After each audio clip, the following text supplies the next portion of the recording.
नमस्कार दोस्तों, defence detective के एक और एपिसोड में आप सभी का स्वागत है। मैं हूं आलोक।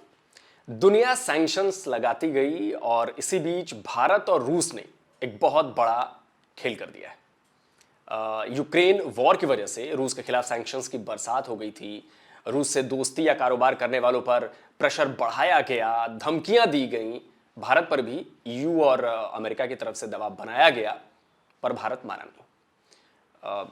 रूस का उसने हर उस मोर्चे पर साथ दिया जहां उसका सीधा कनेक्शन है। अमेरिका ने कहा तेल मत खरीदो, भारत ने कहा तुम कौन भाई, जो हमारी जनता के लिए अच्छा होगा वो काम हम करेंगे। तेल की रिकॉर्ड खरीदारी उसी का नतीजा है। रॉयटर्स की फरवरी 2023 की रिपोर्ट के मुताबिक रूस से भारत के तेल इंपोर्ट ने नया रिकॉर्ड बनाया। जनवरी में भारत ने जितना ऑयल इंपोर्ट किया उसमें 27% रूसी तेल था। भारत ने जनवरी में record 1.4 million barrel per day के हिसाब से तेल इंपोर्ट किया, जो कि बीते दिसंबर महीने से करीब 9.25% ज्यादा था। अब इसके बाद अमेरिका फिर तिल मिलाया। यूरोपियन यूनियन की तरफ से भी भारत पर अटैक्स किए गए। हमारे विदेश मंत्री एस जयशंकर साहब और पेट्रोलियम मंत्री हरदीप सिंह पुरी साहब ने वहां की मीडिया पर जाकर उन्हें ऐसा रगड़ा कि पूछिए मत, लोग याद कर रहे हैं।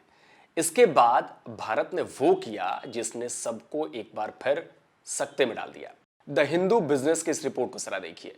इसी 16 मार्च की रिपोर्ट है। भारत ने फरवरी में जितना तेल इंपोर्ट किया वो कुल इंपोर्ट का 40% हो गया, यानी दिसंबर 2022 में करीब 18% था। आधे फरवरी में ये 27% हुआ और फरवरी खत्म होते होते ये 40% हो गया। जनवरी में जहां 1.4 मिलियन बैरल्स पर डे लिया गया ऑयल, वहीं फरवरी में यह 1.6 मिलियन बैरल पर डे हो गया। देखिए, ये सारी बातें आपको पता होंगी। मेरा असल मकसद भी ये बताने का नहीं है, बल्कि कुछ और है। पर यह सब इसलिए बताया कि सारी दुनिया तेल की बात कर रही है, पर असल में भारत और रूस इससे कहीं आगे निकल चुके हैं। इससे ज्यादा बड़ा प्लान न सिर्फ बन चुका है, बल्कि एग्जीक्यूट होना भी शुरू हो चुका है। यह प्लान है रूस और भारत के बीच मेगा बिजनेस कॉरपोरेशन का। और इसके लिए भारत ने एक भारी भरकम डेलीगेशन न सिर्फ रूस पहुंचा दिया है उस डेलीगेशन को, बल्कि काम भी शुरू हो चुका है। रूस की सरकारी न्यूज एजेंसी आरटी की ये 25 अप्रैल की रिपोर्ट है, जिसमें बताया गया है कि रूस में बिजनेस अपॉर्चुनिटीज को एक्सप्लोर करने के लिए एक भारतीय डेलीगेशन रशिया में मौजूद है। ये 50 बेहद स्ट्रांग लोगों का डेलीगेशन है, जो राजधानी मॉस्को के साथ साथ सेंट पीटर्सबर्ग में होने वाली मीटिंग्स को भी अटेंड करने वाला है, जो मुख्य रूप से फूड और एग्रीकल्चर सेक्टर्स पर होनी है। ये 4 दिन की विजिट है। इसमें दर्जनों मीटिंग्स होनी है। सबसे ज्यादा फोकस इनमें किस पर रहना है? फूड और एग्रीकल्चर पर।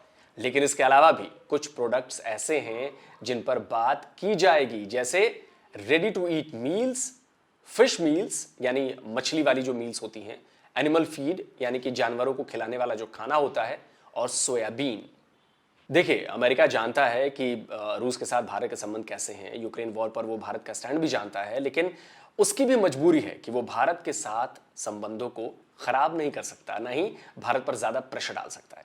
क्योंकि अगर भविष्य की उसकी चीन के साथ होने वाली लड़ाई को देखें तो भारत से बड़ा और ताकतवर मददगार कोई और अमेरिका को मिलेगा नहीं। और वैसे भी भारत शुरू से ही किसी भी खेमेबाजी के चक्करों में नहीं पड़ा है पाकिस्तान की तरह। जहां भारत को जरूरत महसूस हुई वहां उसने वैसे संबंध बनाए। लेकिन यूक्रेन वॉर ने रूस और भारत को और ज्यादा करीब कर दिया है। कारोबार बढ़ेगा तो इसका सबसे बड़ा जो फायदा है वो रूस को नहीं, बल्कि भारत को होने वाला है। अगर दोनों देशों के बीच होने वाले बिजनेस की बात की जाए तो यह करीब $48 बिलियन का है, लेकिन इसमें $45 बिलियन का इंपोर्ट है, जबकि सिर्फ $3 बिलियन का एक्सपोर्ट है। यानी ट्रेड डेफिसिट जो है वो भारत के लिए $42 बिलियन का है। लेकिन आने वाले वक्त में यह घटने जा रहा है, क्योंकि रूसी बाजार अब भारतीय सामानों के लिए ओपन हो चुके हैं। यूक्रेन की जंग की वजह से लगने वाले सैंक्शंस ने कई विदेशी कंपनियों को रूसी मार्केट से हटा दिया है। इसलिए वहां पर एफएमसीजी प्रोडक्ट सहित कई दूसरे सामानों को बेचने का मार्केट एक तो बहुत बड़ा है और वो पूरी तरह से खाली हो चुका है, और भारत इसी का फायदा उठाने वाला है। फूड और एग्रीकल्चर के अलावा भी रूस में कई ऐसे सेक्टर्स हैं जहां पर भारतीय कंपनियां अपना सामान बेच सकती हैं, जैसे automobiles, auto spare parts, electronics, medical devices, solar cells और टेक्सटाइल। यानी एक तरह से कहा जा सकता है कि रूस में भारतीय कंपनियों के लिए इस वक्त अपार संभावनाएं हैं, पर इसमें कई दिक्कतें भी हैं, मसलन supply chain, logistics, market access और पेमेंट सिस्टम।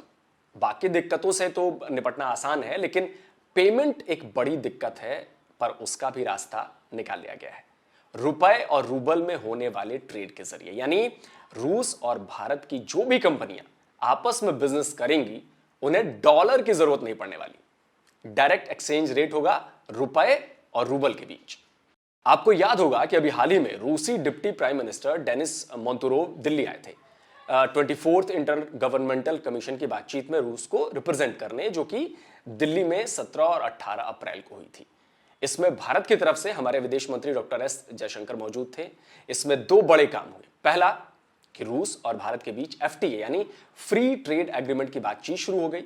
ये इसलिए भी होना था क्योंकि रूस ने भारत से मशीनरी इंपोर्ट्स को बढ़ा दिया है।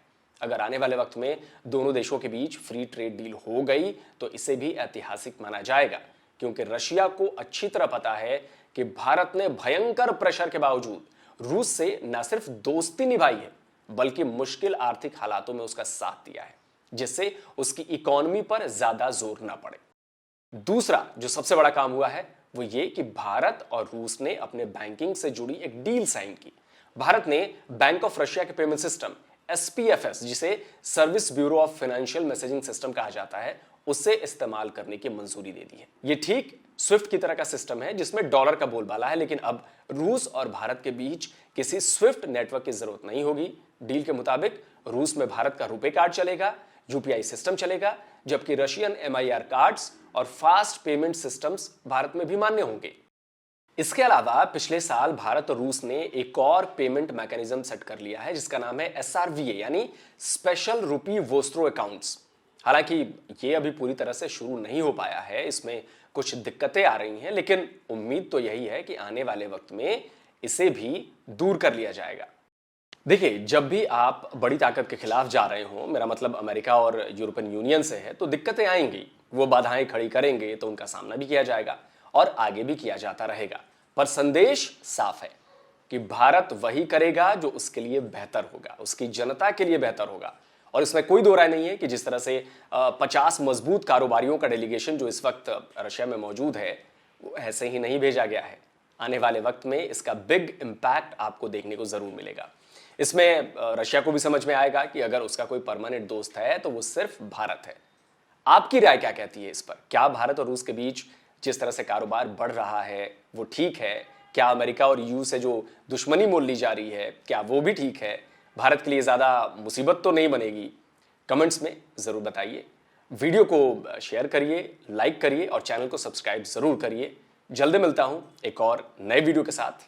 नमस्कार, जय हिंद।